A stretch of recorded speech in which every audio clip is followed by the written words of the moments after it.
Hello you guys, welcome back to my YouTube channel. I hope you are having an amazing day. Today's YouTube video, I'm very excited because I'm going to be sharing with you guys my top 5 favorite books of this year. Now I know I'm a little late on this video, but I'm still going to make it. I love watching these kinds of videos, so I thought I'd share with you guys my top 5. Now I will quickly say that I did not meet my goal for 2024. My reading goal was 20 books, and I unsuccessfully didn't meet that goal. Now, but that doesn't mean I am not happy with the amount of books I did read. I ended up reading 16 books. I was 4 books short, I know, but I am still very happy with the amount of books I've read. I feel like every time I finish a book is an accomplishment, honestly, so it doesn't matter if you have a small reading goal, big reading goal, or no reading goal. Just enjoying a book is always the goal. I'm going to be sharing with you guys 5 books that I think stuck out to me this year. Now, these aren't really the best books that I've read. I don't think 2024 was the best year for me, like reading wise. I didn't have a lot of books that stuck out to me, but these did in some way. So I'm going to be sharing with you guys what those 5 are right now. I have my tablet here. As you can see, it's all messed up. My dog has chewed on my tablet case. Please ignore that. So I have my list here, and I don't have 2 of the books, but the other 3 I do have. The first book that I'm going to be talking about is Kristen Hanna, The Woman. Now, I love Kristen Hanna. I read The Nightingale, I believe it was last year or 2 years ago. I'm pretty sure it was last year. And that was the only 5-star read that I had last year. And I still think about that book till this day. If you have not read The Nightingale, I definitely highly recommend reading that book. I also have The Great Alone and The Four Winds. Those 2 books I have yet to actually read, but I want to get to them so bad. I have the physical copy, so I know I'm going to get to them. I'm currently reading Winter Garden, and I'm enjoying it so far. But The Woman is a book that Kristen Hanna released last year, 2024, and I was so excited to pick it up. It's about the nurses in Vietnam and how throughout history they were kind of overlooked, but this book highlights them in such a beautiful way. This book, I ended up giving it a 4-star only because I still enjoyed The Nightingale more than this one. I apologize if you can hear my dog barking. He's in his cage, but it's because he was being a little bad boy. So the problem, not that I had a problem, but what I wanted from this book was to follow a group of friends during the Vietnam War, as they are based as nurses. This book follows our main character, Frankie. She ends up becoming a nurse, a volunteer nurse, during the Vietnam War. And during the war, she goes through a lot of changes. And obviously, being in the base that she is and seeing war and wounded men, it obviously changes the way she views life, especially where she comes from a household that is very conservative and expects her to do certain things as a woman, but she is ready to just seek adventure, go look for other opportunities, which is why she kind of goes to become a nurse, also because of her brother. So that's pretty much the basis of the story. Now, I read the synopsis before I read this book, and I still expected the book to focus on a group of women, and you don't get me wrong, you do kind of get the perspective, not even the perspective, you do hear a little bit about the friends that she meets while she's there, but I kind of wanted more of them. I kind of wanted their perspective of things. I felt like because it was only her, I felt like the title lied to me a little bit, because it's not about the woman, it's about one woman and her experience there. So I will say that, and that was the only thing that I wish I would have gotten from this book, was the perspective of her other friends who I know are struggling or like dealing with their own personal lives. So I would have liked to dig a little bit deeper into their lives. And the romance in this book, I wasn't too fond of. I didn't care for the romance in this book.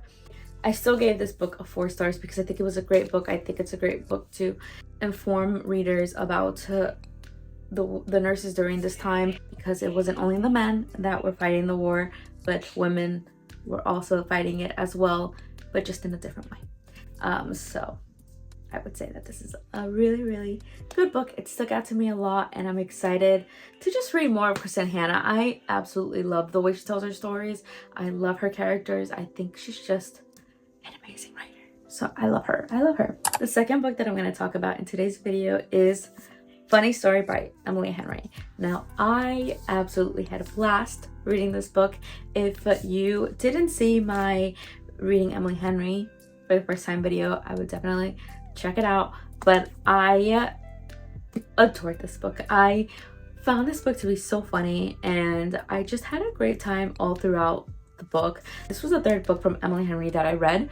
I felt while reading this book that it was just different from the other two. Even the vibe that I was getting from this book was different. In this book, we follow our two main characters, Daphne and Miles. Daphne is supposed to be getting married to her fiance Miles, but he ends up getting back together with Miles' girlfriend, and they end up being engaged. So she is kind of experiencing heartbreak, getting over her ex, and trying to move on. And then we have Miles that's trying to do the same, because these are two characters that really loved their partners, and now their partners are together. So they are now having to deal with, okay, let's just be friends, you know, fake date pretty much, because they end up agreeing to go to their partner's wedding. So that's that. Definitely recommend Funny Story. I ended up giving this book 5 stars. I think this is the only 5 stars that I gave this year. No, it isn't. It isn't the only 5 stars that I gave this year. Yes, I would definitely recommend this one. I enjoyed this one. Now, the third book that I'm going to talk about in this video is actually from Abby Jimenez, and that is Part of Your World. Now, after reading Emily Henry, I ended up following with Abby Jimenez. And I ended up reading Part of Your World, Yours Truly, and Just for the Summer, I believe. Those 3 books were amazing. But out of those 3, the one that stuck out to me was Part of Your World, which is the first book that I read from her. And I completely enjoyed that book. It was such, again, a good time. It was just a nice casual read, and I was rooting for both characters. I know that that book kind of had, I don't even want to say mixed reviews, but I know it isn't everybody's favorite book from her, but it certainly was my favorite from the 3. Part of Your World follows our two main characters, Alex and Daniel. Alex is a renowned doctor. Her family is very well respected because they own the hospital. I believe they own the hospital that she works at. So she definitely comes from a wealthy background, in a very respected family. She ends up meeting Daniel when her car has some troubles, and he's from a small town. He's the mayor of their small town, and they end up forming a relationship. He is younger than her, and she kind of is hesitant to experience that, but they end up hitting it off. I really enjoyed this book. I loved it, and I definitely would recommend it, and I can't wait to read more of Abby Jimenez. The 4th book that I'm going to talk about in today's video is from Ellen Hildebrand, and it is The 5-Star Weekend. Now, this was my first Ellen Hildebrand read, and boy did I enjoy it.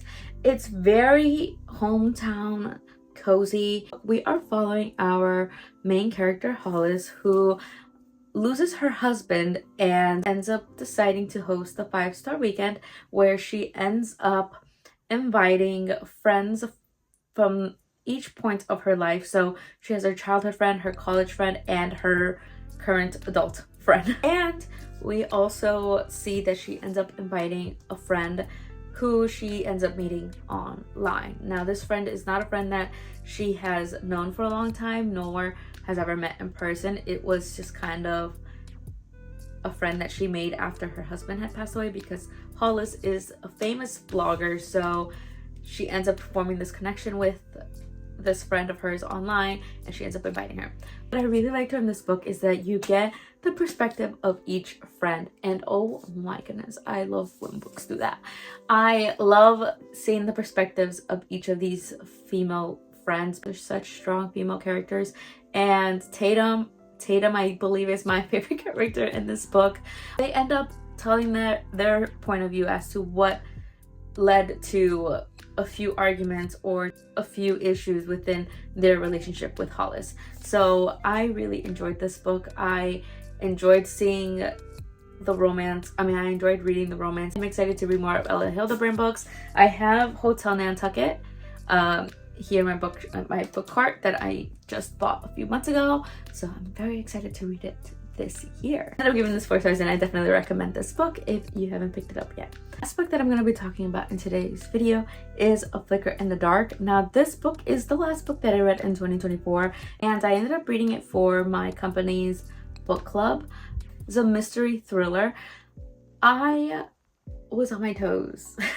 I ended up hearing the book through audio, and it was so good. The narrator was amazing. If you're interested in hearing that book, it's actually on YouTube. This book follows our main character, Chloe, who when she was 12 years old, her father was arrested for murdering teenagers in their town. 20 years later, she is engaged. She's a psychologist, and she is ready to let go of the past and really move on from everything that she and her family dealt with when she was younger, because these are obviously things that would mess with anybody's mind. But she feels like she's at a place where she can just move on. And right when she's feeling like that, these murders start happening again around town. And these murders are kind of feeling a little similar to how her dad ended up murdering his victims. So now she is trying to find the parallels and trying to figure out who exactly is committing these murders. And boy, oh boy, was it such a good story. It was so good. I was not expecting the ending. I don't want to give out too much, because I would just say that I did not call it. I didn't call it. I feel like I should just keep my mouth shut. It was so good. It kept me on my toes. Like when I felt like each reveal just happened perfectly. Like the pacing of the book was just amazing. I enjoyed it. I think if you're looking for a good thriller mystery, definitely pick up this book or hear it in audiobook, because it's so good. I enjoyed it. I think usually I'm not too fond. I love mystery thrillers, but there comes to a point where it's kind of like, okay, I need something that is going to just make me be like, what? Because I feel like that. And usually when stories reveal the plot twist, I'm kind of like, okay. But that one, I was just kind of like, wow, because I did not call it. I did not expect what was going to happen.